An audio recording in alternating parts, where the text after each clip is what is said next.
अपनी पत्नी के इन दो अंगों को छूने से कभी गरीबी नहीं आती है। औरत को देवी का रूप कहा गया है और देवी का हर एक अंग बहुत ही पवित्र होता है। आज मैं आपको औरत के ऐसे अंग के बारे में बताऊंगा जिसे हर पुरुष को दबाने से अचानक अपार धन की प्राप्ति होने लगती है। लोग औरत का कौन सा अंग दबाकर अमीर बन जाते हैं। जो भी मनुष्य औरत का यह अंग दबाता है उसके घर में सदा माँ लक्ष्मी का वास रहता है और माँ लक्ष्मी की कृपा सदैव बनी रहती है। आज के इस वीडियो में मैं आपको एक सच्ची कहानी के माध्यम से बताऊंगा कि औरत का वह कौन सा अंग है जिसे हर पुरुष को दबाना चाहिए। अधूरी जानकारी विष के समान होती है, इसलिए वीडियो को बीच में छोड़ने की गलती ना करें और ध्यान लगाकर पूरा जरूर सुने। एक बार की बात है, भगवान शिव और माता पार्वती कैलाश पर्वत पर बैठे हुए थे। तभी देवर्षि नारद उनके पास आते हैं और हाथ जोड़कर कहते हैं, हे प्रभु, आज मैं आपके पास अपने एक प्रश्न के निवारण के लिए आया हूँ, कृपया उसका समाधान कीजिए। तब भगवान शिव कहते हैं, हे देवर्षि, बताओ आपका कौन सा प्रश्न है। तब देवर्षि नारद कहते हैं, हे प्रभु, मुझे आपसे यह जानना है कि स्त्री के कौन से अंग को छूने से मनुष्य के घर में अपार धन की प्राप्ति होती है और माँ लक्ष्मी सदैव वहाँ पर निवास करती है। देवर्षि नारद की बात सुनकर भगवान शिव उनसे कहते हैं, हे देवर्षि, आज मैं आपको एक कथा सुनाता हूँ, उसके माध्यम से आपको आपके सवाल का जवाब मिल जाएगा। फिर भगवान शिव देवर्षि नारद को कथा सुनाना आरंभ करते हैं और कहते हैं, हे देवर्षि, एक गांव में मोहन नाम का एक व्यक्ति रहता था। वह अपनी पत्नी से बहुत ज्यादा परेशान था क्योंकि उसकी पत्नी बात बात पर हमेशा उसे ताना मारा करती थी और उससे कहती थी कि तुम्हारे पास है ही क्या, घर में खाने तक को कुछ नहीं है। उसके घर में बिल्कुल कंगाली छा गई थी, एक भी रुपया नहीं था और उसके घर में खाने के लिए अन्न का एक दाना तक नहीं था। एक तो घर में खाना नहीं था और ऊपर से पत्नी के ताने। इन सब से मोहन बहुत परेशान हो गया था। उसे समझ नहीं आ रहा था कि वह क्या करे। फिर एक दिन की बात है, मोहन अपने घर से निकलकर एक सुनसान रास्ते पर जाने लगा। वह उस सुनसान रास्ते पर चल ही रहा था कि उसे एक साधु तपस्या करते हुए दिखाई दिए। वह उनके पास जाकर बैठ गया। जब साधु ने अपना तप खत्म किया तो मोहन उनके सामने जोर जोर से रोने लगा। साधु ने मोहन से कहा, बेटा, तुम्हें क्या दिक्कत है, तुम क्यों रो रहे हो, आखिर तुम्हें क्या परेशानी है। तब मोहन ने साधु महाराज से कहा, हे महात्मा, मेरे घर पर मेरी पत्नी है जो मुझे रोजाना ताना मारती है। मैं गरीब हूँ तो इसमें मेरा क्या कसूर है। मैं कितना भी कुछ कर लूँ लेकिन धन काम ही नहीं पाता हूँ। मेरा एक छोटा सा धंधा था, वह भी पत्नी के क्लेश की वजह से चौपट हो गया है। वह दिन रात मुझसे झगड़ा करती है। अब तो मैं दाने दाने के लिए मोहताज हो गया हूँ। हमारे घर में खाने के लिए कुछ भी नहीं है, इसके अलावा पहनने के लिए वस्त्र भी नहीं है। लेकिन मैं अपनी पत्नी को समझता हूँ कि वह मुझे ताने ना मारा करे, मुझसे झगड़ा ना करे, लेकिन वह बिल्कुल भी नहीं मानती है। हे महात्मा, इसी वजह से मैं बहुत ज्यादा परेशान हूँ। इसी वजह से मैं घर छोड़कर यहाँ आया हूँ। मोहन की बात सुनकर साधु महात्मा कहते हैं, रो मत बेटा, आज मैं तुम्हें एक काम बताने जा रहा हूँ जो तुम्हारी किस्मत चमका देगा। तुम्हें अपनी औरत का सिर्फ यह अंग दबाना है, अचानक तुम्हारे घर में धन की प्राप्ति होने लग जाएगी। तुम देखते ही देखते अमीर बन जाओगे। इसके बाद वह साधु कहते हैं, जो भी पुरुष अपनी पत्नी के इस दो अंगों को दबाता है उसके घर में कभी भी धन की कमी नहीं रहती है और ना ही उसके घर में लड़ाई झगड़े होते हैं। वह जो भी व्यापार करता है उसमें हमेशा तरक्की होती है। फिर साधु कहते हैं, अब मैं तुमको औरत के उन अंगों के बारे में बताने जा रहा हूँ, इसे ध्यान से सुनना और अपने जीवन में इस पर गौर करना। साधु महात्मा की बात सुनकर मोहन उनसे कहता है कि जितना जल्दी हो सके मुझे उन अंगों के बारे में बता दीजिए। तभी वह साधु मोहन को एक कहानी सुनाते हैं और बताते हैं कि एक नगर में एक किसान रहता था। उसके बहुत सारे खेत थे जिस पर वह दिन रात मेहनत करता था। उसके घर में किसान और उसकी पत्नी रहा करते थे। उस किसान और उसकी पत्नी में आपस में बहुत ज्यादा प्रेम था। उसके घर में किसी भी प्रकार का लड़ाई झगड़ा या क्लेश नहीं होता था। इसी वजह से उसके घर में सदैव महालक्ष्मी का वास रहता था और उसके खेतों में इतनी ज्यादा पैदावार होती थी कि वह दिन प्रतिदिन और ज्यादा अमीर होता जा रहा था। उस किसान और उसकी पत्नी में इतना प्रेम था कि आसपास के लोग उन्हें देखकर जल जाया करते थे। धीरे धीरे उसके पूरे गांव के लोग यह जान गए थे कि किसान और उसकी पत्नी में बहुत ज्यादा प्रेम है। धीरे धीरे यह बात उस नगर के राजा तक पहुंच गई। किसान और उसकी पत्नी की बात जब राजा के पास पहुंचती है तो राजा भी उनके प्रेम की काफी ज्यादा तारीफ करते हैं और वह सभी से बताते हैं कि हमारे नगर में एक किसान और उसकी पत्नी रहते हैं जिनमें कभी भी लड़ाई झगड़ा नहीं होता है। उन दोनों में आपस में इतना प्रेम है कि मैंने ऐसा प्रेम अपनी जिंदगी में कभी नहीं देखा है। एक बार की बात है, राजा पूरे नगर में ढिंढोरा पिटवा देते हैं कि नगर में जितने भी लोग हैं वह सभी अपने घर में घी का दीपक जलाएंगे। रानी राजा से पूछती है कि आप ऐसा क्यों कर रहे हैं, सबके घर में घी का दीपक क्यों जलवा रहे हैं। तब राजा अपनी रानी की बात सुनकर कहते हैं कि रानी, दीपक प्रेम की निशानी होता है। जिसके घर में घी का दीपक जलता है उसके घर में सदैव प्रेम बना रहता है और मैं चाहता हूँ कि जो प्रेम किसान और उसकी पत्नी के घर में है वह हमारे पूरे नगर में रह रहे, पति पत्नी के बीच हो। इसीलिए मैं हर घर में दीपक जलाना चाहता हूँ। राजा के सैनिक जाते हैं और नगर में हर जगह ढिंढोरा पीट देते हैं और कहते हैं सभी के घर में रात भर घी का दीपक जलना चाहिए। राजा की बात मानकर सभी नगरवासी अपने घर में दीपक जला देते हैं, लेकिन जैसे ही आधी रात होती है तो सभी के घर के दीपक बुझ जाते हैं, लेकिन किसान के घर का दीपक वैसे ही जलता रहता है। दीपक हमेशा किसान की पत्नी जलती थी, लेकिन वह किसान की बात नहीं मानती थी। वह हमेशा अपनी मनमानी करती थी, उसका जो भी मन करता था वही काम करती थी। लेकिन किसान को इस बात से कोई भी दिक्कत नहीं होती थी, क्योंकि किसान बहुत समझदार था। किसान सोचता था कि यदि मैं अपनी पत्नी को रोक टोक करूंगा तो घर में बेवजह के लड़ाई झगड़ा होंगे। किसान इसी वजह से अनदेखा करता था कि उसके घर में प्रेम बना रहे। राजा अपने महल को छोड़कर पूरे नगर का नजारा देख रहे थे। तब उन्होंने देखा कि सारे नगर में किसी के घर में दीपक नहीं जल रहा है, लेकिन किसान के घर में दीपक जल रहा है। तब राजा अपनी रानी से कहता है, देखो रानी, किसान और उसकी पत्नी के घर में दीपक जगमगा रहा है, लेकिन पूरे नगर में कहीं भी दीपक नहीं जल रहा है। इसी से पता लगता है कि किसान और उसकी पत्नी में कितना प्रेम है। तब रानी राजा से कहती है कि जो किसान और उसकी पत्नी में प्रेम है वह किसान की पत्नी की वजह से है और इसी वजह से उसके घर में इतना ज्यादा प्रेम है। जब राजा रानी की बात सुनता है तो कहता है, नहीं रानी, तुम्हारा सोचना गलत है। जो प्रेम किसान के घर में है वह उसकी पत्नी की वजह से नहीं है, बल्कि वह किसान की वजह से है। फिर रानी कहती है कि किसान की पत्नी बहुत ज्यादा समझदार है, आपका सोचना गलत है और यही वजह है जो कि उनके घर में कभी भी लड़ाई झगड़ा नहीं होता है।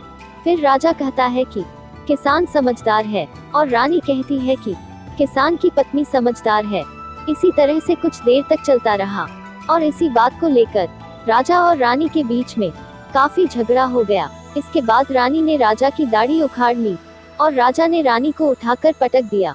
इसके बाद राजा कहता है कि हम लोगों को झगड़ा करने की जरूरत नहीं है, क्यों ना हम किसान और उसकी पत्नी की परीक्षा ले, जिससे सारा दूध का दूध और पानी का पानी हो जाएगा।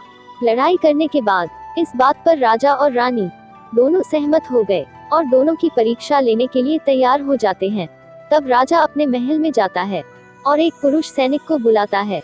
सैनिक से कहता है, तुम किसान के पास जाओ और जो सवाल मैं तुमसे बोल रहा हूँ वही सवाल तुम किसान को बोल देना। वह सैनिक बोलता है, ठीक है महाराज। वह सैनिक राजा की बात सुनकर किसान के पास जाता है। उस समय किसान की पत्नी खेतों में गई हुई थी, लेकिन किसान उस वक्त घर पर ही होता है।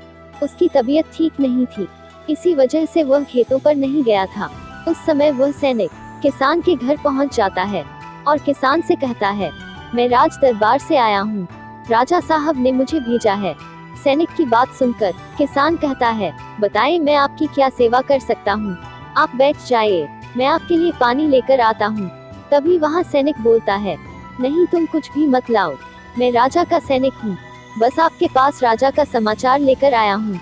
तब किसान कहता है, ठीक है आप मुझे बताओ, राजा साहब ने मेरे लिए क्या समाचार भेजा है। फिर सैनिक कहता है, किसान, राजा साहब ने यह बोला है, यदि तुम अपनी पत्नी को छोड़ देते हो तो राजा साहब आपको बहुत सारे हीरे जवाहरात और साथ में तुम्हारी जमीन से 2 गुनी ज्यादा जमीन राजा साहब आपको भेंट में देंगे। इसके अलावा राजमहल का आधा हिस्सा भी आपको दिया जाएगा। लेकिन जो किसान ने जवाब दिया वह सुनने लायक है। किसान ने कहा, राजा साहब अपना पूरा राजमहल मुझे क्यों ना दे दे, लेकिन मैं अपनी पत्नी को नहीं छोड़ूंगा। जाओ और अपने राजा से कह दो। किसान ने ऐसा कहा है। फिर सैनिक जाता है और राजा को सारी बातें बताता है।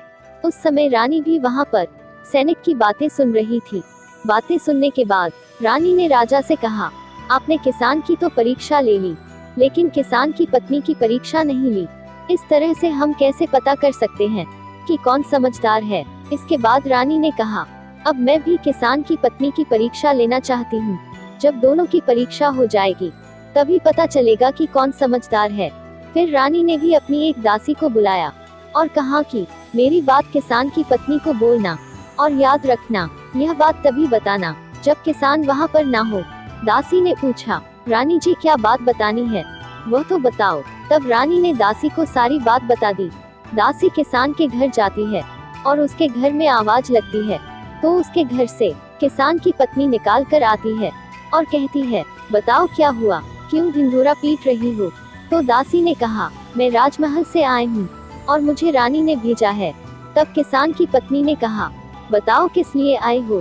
तब दासी ने कहा, रानी ने बोला है यदि तुम अपने पति को मार देती हो तो आपको रानी बहुत सारे हीरे जवाहरात देगी और साथ में राजमहल का आधा हिस्सा भी आपको मिलेगा। इसके अलावा जितनी भी आपकी जमीन है वह तो आपकी रहेगी, लेकिन उसकी 2 गुना जमीन भी रानी आपको देगी। यह बात सुनकर किसान की पत्नी तैयार हो जाती है और कहती है, ठीक है, यदि मुझे रानी साहिबा देगी तो मुझे मंजूर है, मैं अपने पति को मार दूंगी। तब दासी पूछती है कि रानी को कैसे पता चलेगा कि आपने अपने पति को मार दिया है। तब किसान की पत्नी बोलती है, मेरे घर में जो दीपक जल रहा है, जब मैं अपने पति को मार दूंगी तो उसे बुझा दूंगी, तभी आपको पता चल जाएगा कि मैंने किसान को मार दिया है। अब दासी किसान की पत्नी की बात सुनकर राजमहल में जाती है और रानी को सारी बातें बताती है। किसान की पत्नी की बात सुनकर रानी बहुत अचंभित हो जाती है। राजा और रानी को स्त्री जात से नफरत होने लगती है। उसी समय राजा अपने नगर के सभी सैनिकों को बुलाता है और कहता है, मैं चाहता हूँ कि मेरे और मेरी पत्नी की वजह से किसान की जान ना जाए। तुम लोग ऐसा करो, उस किसान के घर जाओ और सारी बातें बता दो और उनकी जान बचा लो, वरना किसान की पत्नी उसे मार देगी।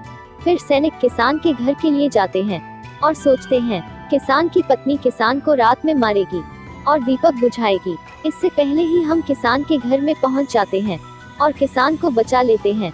जैसे ही राजा के सैनिक किसान के घर पहुंचते हैं तो देखते हैं किसान तो मरा पड़ा है। तो सैनिक किसान की पत्नी से बोलते हैं, आप तो किसान को रात में मारने वाली थी, लेकिन आपने अभी किसान को क्यों मार दिया। तब किसान की पत्नी बोलती है, किसान को तो मुझे मारना ही था, रात में तो मुझे सिर्फ दीपक ही बुझाना था, इसीलिए किसान को तो मैंने दिन में ही मार दिया है। अब सैनिक तुरंत ही किसान के घर से दौड़े दौड़े जाते हैं और राजा रानी को सारी बातें बताते हैं। राजा और रानी क्रोध से आग बबूला हो जाते हैं। इसके बाद राजा और रानी किसान की पत्नी को बंदी बनाकर लाने के लिए अपने सैनिकों से कहते हैं। सैनिक जाते हैं और किसान की पत्नी को बंदी बनाकर ले आते हैं। राजा किसान की पत्नी से पूछता है, ऐसा तुमने क्यों किया, तुम लालची औरत हो, तुम्हें पैसों से प्यार है। तभी किसान की पत्नी ने जवाब दिया और बताया कि मुझे तो किसान को पहले ही मारना था, वह तो मैं कोई बहाना ढूंढ रही थी, क्योंकि किसान की आदत बहुत खराब थी, वह मेरे साथ बहुत खराब व्यवहार किया करता था। तो राजा ने पूछा, किसान ऐसा क्या करता था। तो किसान की पत्नी ने जवाब दिया, वह मेरे नाक का ऊपरी हिस्सा अपनी उंगली से हमेशा दबाया करते थे। इसके अलावा किसान एक काम और मेरे साथ करता था, वह मेरे कान का पिछला हिस्सा अक्सर अपनी जीभ से स्पर्श किया करता था। फिर राजा ने पूछा, यह बताओ, जब आप लोग गरीब थे तब क्या किसान आपके साथ यह काम करता था। तो किसान की पत्नी बोलती है, नहीं महाराज, तब ऐसा नहीं करता था। तब राजा ने कहा, मैं समझ गया कि किसान ऐसा क्यों करता था। उसी समय साधु ने मोहन से पूछा, तुम्हें कुछ समझ में आया, औरत का कौन सा अंग दबाने तथा चूसने से लोगों को अचानक धन की प्राप्ति होती है। तो मोहन ने कहा, नहीं महाराज, मुझे अभी भी समझ में नहीं आया। तभी साधु कहते हैं, अगर अभी भी समझ में नहीं आया तो मैं फिर से तुम्हें बताता हूँ। किसान अपनी पत्नी के साथ जो पहला काम करता था वह है उसके नाक के ऊपरी हिस्से को अपनी उंगली से दबाता था। तो जिस भी मनुष्य के घर में पैसों की किल्लत है उसे अपनी उंगली से औरत के नाक को ऊपरी हिस्से को जरूर दबाना चाहिए। औरत के नाक के ऊपरी हिस्से को बहुत शुभ माना जाता है। इसी वजह से जो यह काम करता है वह हमेशा धनवान पुरुष बन जाता है। दूसरा काम है, जो भी पुरुष औरत के कान का पिछला हिस्सा अपनी जीभ से स्पर्श करता है तो उसकी किस्मत के द्वार खुल जाते हैं। उसे अचानक धन की प्राप्ति होती है। और ऐसा इसलिए होता है क्योंकि औरत के कान के पिछले हिस्से में माता लक्ष्मी का वास होता है। जब आप ऐसा करते हैं तो माता लक्ष्मी आपसे प्रसन्न हो जाती है और आपको अपार धन देती है। और आपने एक बात तो जरूर सुनी होगी, औरतें माता लक्ष्मी का रूप मानी जाती है। यही वजह है इस संसार में जो भी मनुष्य यह पवित्र काम करता है उसका घर धन से भर जाता है। जो कि इस कहानी में किसान भी अपनी पत्नी के साथ किया करता था। लेकिन आप जब भी ऐसा काम करें तब आपको अपनी पत्नी को पूरी बात बता देनी चाहिए, अन्यथा आपके जीवन में ऐसा अनर्थ भी हो सकता है। इसके बाद वह साधु मोहन से कहते हैं, बेटा अब तुम्हें कुछ समझ में आया?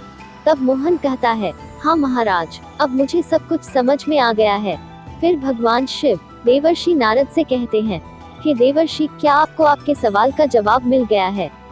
तब देवर्षि नारद कहते हैं, हाँ प्रभु, आपका बहुत बहुत धन्यवाद।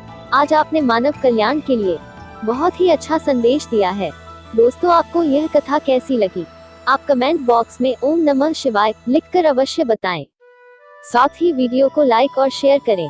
यदि आप हमारे चैनल पर नए हैं तो हमारे चैनल को सब्सक्राइब जरूर करें।